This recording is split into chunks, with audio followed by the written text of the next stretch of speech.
ahlul ahwa, ahlul batil, ya, ahlul ta'wil, di dalam mereka menetapkan sifat-sifat Allah, mereka menempuh dengan jalur pertama at-tamtsil, kemudian at-ta'til, kemudian at-tahrif. Iya. Apa maksudnya? Ketika mereka mendengar satu sifat dari sifat Allah, Allah beristiwa, langsung mereka permisalkan dengan makhluk.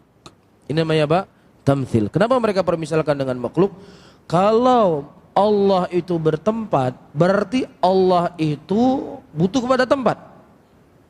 Berarti yang ditempati lebih besar dari Allah. Kan itu yang mereka pahami. Tamtsil enggak ini?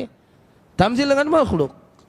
Setelah mereka tamtsil, kemudian mereka ta'til. Oh, enggak mungkin Allah itu butuhkan tempat.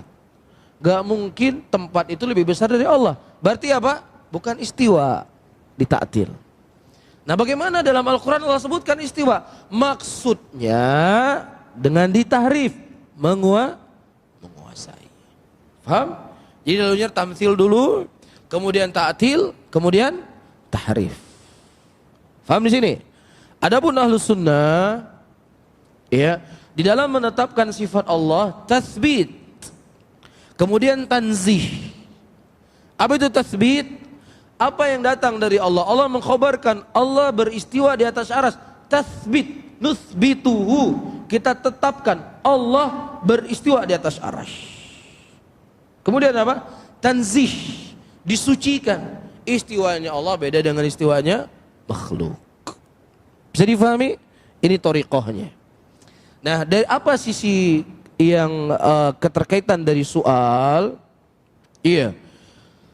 Allah Subhanahu wa taala ketika beristiwa di atas arasy-Nya, kita katakan Allah enggak butuh kepada tempat. Allah enggak butuh kepada tempat. Ya ayyuhan nas, antum fuqara ilallah wallahu ghaniyyun hamid. Wahai manusia, sesungguhnya kalian semua itu fakir kepada Allah. Kalian semua butuh sama Allah. Gak ada makhluk yang tidak butuh kepada Allah. Walaupun malaikat Jibril diutus oleh Allah untuk menyampaikan wahyu, beliau juga butuh kepada Allah. Begitu juga malaikat yang menurunkan hujan, walaupun ditugaskan oleh Allah untuk menurunkan hujan, Allah gak butuh sama dia untuk menurunkan hujan, tapi dia yang butuh kepada Allah Subhanahu wa ta'ala. Bisa difahami? Nah, ketika kita mengatakan Allah tidak butuh kepada arasy-Nya, kira-kira perlu nggak ditanya di mana Allah sebelum diciptakan arasy? Perlu nggak ditanya? Nggak perlu ditanya karena Allah nggak butuh. Beda sama kita manusia, kita ketika kita tinggal di sebuah rumah kita butuh dengan rumah. Rumah itu lebih besar dari kita. Nah, misalnya kamu sebelum tinggal di Banda Aceh, di mana kamu tinggal? Oh, saya tinggal di sana di Langsa. Oh, saya tinggal di sana di Medan. Oh, saya tinggal di Loksmawe. Kenapa harus kita tanya? Karena dia butuh sama rumah. Boleh kita tanya. Lah Allah nggak butuh sama arasy, ngapain ente tanya di mana arasy? Di mana Allah sebelum Allah ciptakan arasy? Karena Allah nggak butuh sama itu semuanya.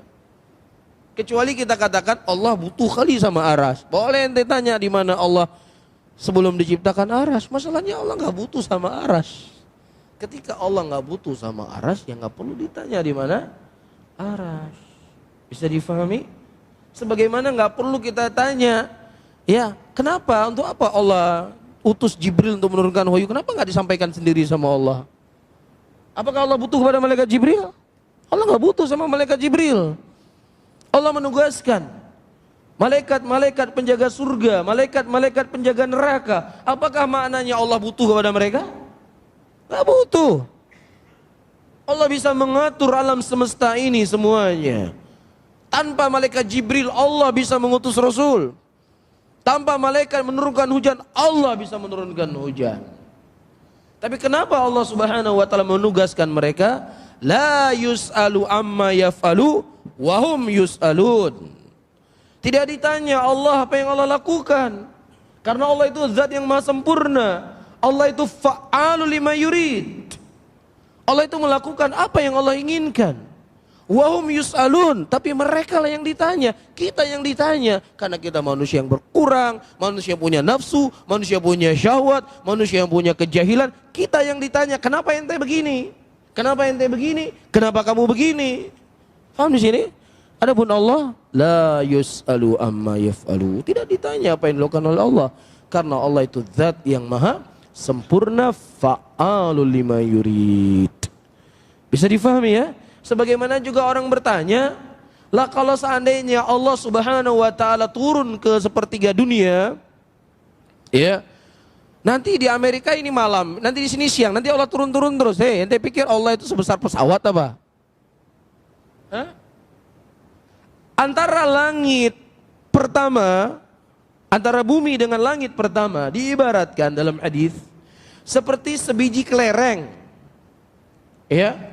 Kelereng itu adalah bumi padang pasir yang begitu luas, itu langit pertama. Antara langit pertama dengan langit kedua demikian, langit ketiga dengan langit keempat demikian, langit keempat ke langit kelima demikian.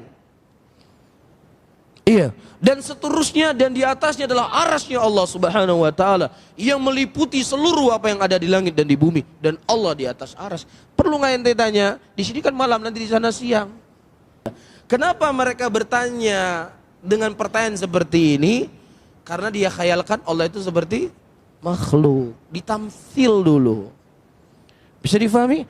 Inilah kesalahan mereka. Satu kesalahan melahirkan kesalahan-kesalahan yang banyak. Satu kesesatan memunculkan kesesatan yang lebih besar daripada itu. Bisa difahami? Adapun kita mengatakan apa? Allah itu adalah zat yang maha sempurna. Ya, dan terkadang akal kita tidak sampai untuk memahaminya. Jangankan kita mau memahami daripada zatnya Allah Subhanahu wa ta'ala, ruh yang ada di badan kita sering saya ingatkan.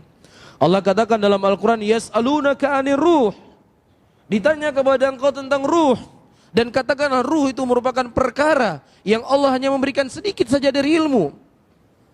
Ada yang tahu nggak manusia hari ini? Manusia bisa ronsen badan orang, bisa tahu semuanya dia. Ini begini, masuk ini begini, uratnya begini, darahnya jalan begini. Tahu nggak ruh itu tempatnya di mana? Di lutut, di hidung, di jempol, di hati, di kepala. Di mana ruh? Ada nggak ruh itu? Ada. Di mana tempatnya? Warnanya apa? Baunya gimana? Beratnya berapa? Ada yang tahu? Itu makhluk yang ada di badan kita, lengket sama kita ini, ada dia di sini. Gak tahu kita. Kenapa? Karena Allah telah mengatakan yas'alunaka 'anir ruh. Mereka bertanya kepadamu tentang ruh, tidaklah Allah memberikan ilmunya kecuali sedikit saja.